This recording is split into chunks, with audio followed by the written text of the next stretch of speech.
Bonjour à tous et bienvenue sur boursicoté.com pour cette nouvelle analyse technique Forex, matières premières et Bitcoin avec une paire de devises euro-dollar qui se maintient ici et qui commence à neutraliser ici cette dynamique, mais toujours au-dessus de la zone ici des 1.05. Donc on est toujours globalement dans cette tendance ici, alors qui a ralenti suite au dépassement ici de la zone des 1.0275.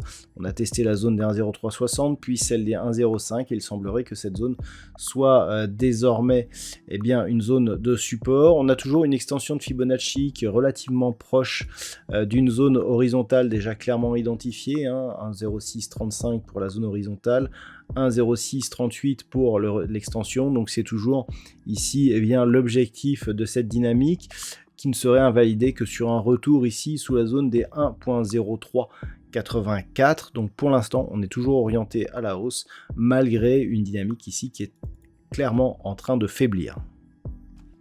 Sur la paire de devises livre sterling contre dollar américain, il semblerait que l'on valide totalement la cassure ici de la zone des 1.20, mais que l'on ait plus de mal à franchir celle des 1.2270. Donc c'est une zone majeure sur l'évolution moyen terme. C'était déjà ici une zone de résistance lors de cette tentative de rebond.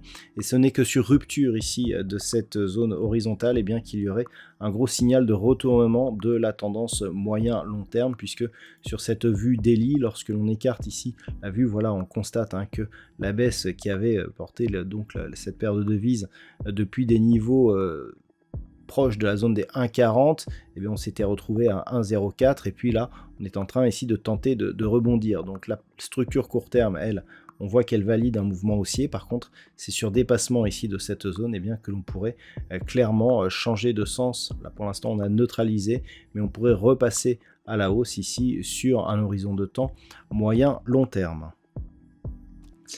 Sur l'or, nous étions jusqu'à présent sur une tendance haussière, et notamment depuis l'inscription ici de ce plus haut significatif et du test de la zone des 1807. On avait ici cette configuration qui faisait suite à cette première impulsion qui avait très peu retracé, ici retracement à 38,2%, et puis on était venu casser cette zone de point haut.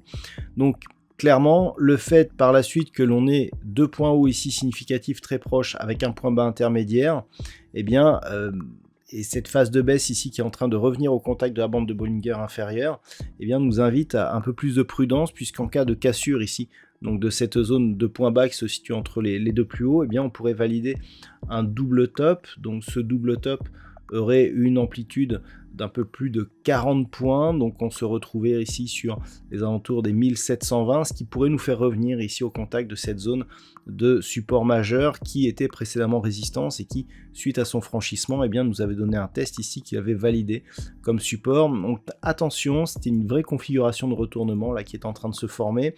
Donc de deux choses l'une, soit on casse ici cette zone de point bas et l'objectif est un retour ici sur la zone 1720-1730, soit on reste au-dessus, voire on casse ici à la hausse les 1807 et au final on sera sur une validation de la poursuite de cette dynamique haussière avec comme objectif la zone de résistance horizontale ici à 1850 $ l'once.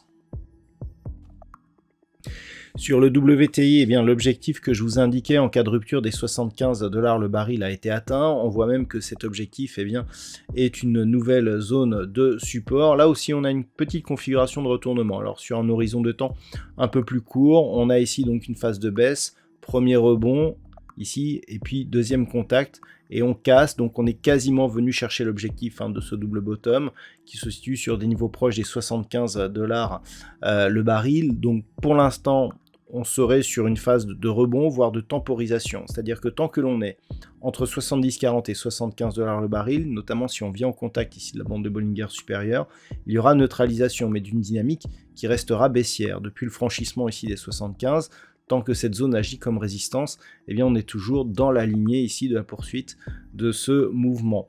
Par contre, en cas de rupture ici haussière des 75, là on aura un signal eh bien, de ralentissement, voire de neutralisation, surtout si les cours venaient à monter. Par contre, une rupture ici des 70.40, maintenant que nous avons eu ici ce rebond technique, eh bien, pourrait valider une poursuite du mouvement baissier en direction de la prochaine zone de support majeur qui se situe à 65,20 $ le baril. Et puis enfin, sur le Bitcoin, eh bien, nous sommes toujours autour des 17 000 $ pour un Bitcoin, donc aucun mouvement depuis maintenant quelques jours. Vous voyez qu'on oscille ici autour de cette zone depuis maintenant la fin du mois de novembre.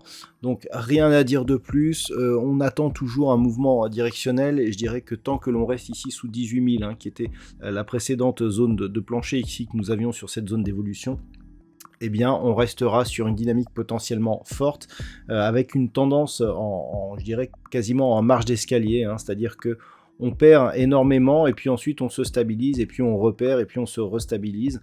On perd toutefois en amplitude à chaque fois que nous avons ici cette phase d'escalier, mais globalement, eh bien, la tendance reste fortement orientée à la baisse, et en cas donc de nouvelle accélération, on pourrait bien se retrouver durablement sous les 15 000 $ pour un Bitcoin. Voilà donc ce que l'on peut dire sur l'analyse technique de ces principaux actifs Forex, matières premières et crypto-monnaies. Je vous souhaite de passer une très bonne soirée et on se retrouve dès demain pour d'autres analyses techniques, toujours sur le site boursicoté.com.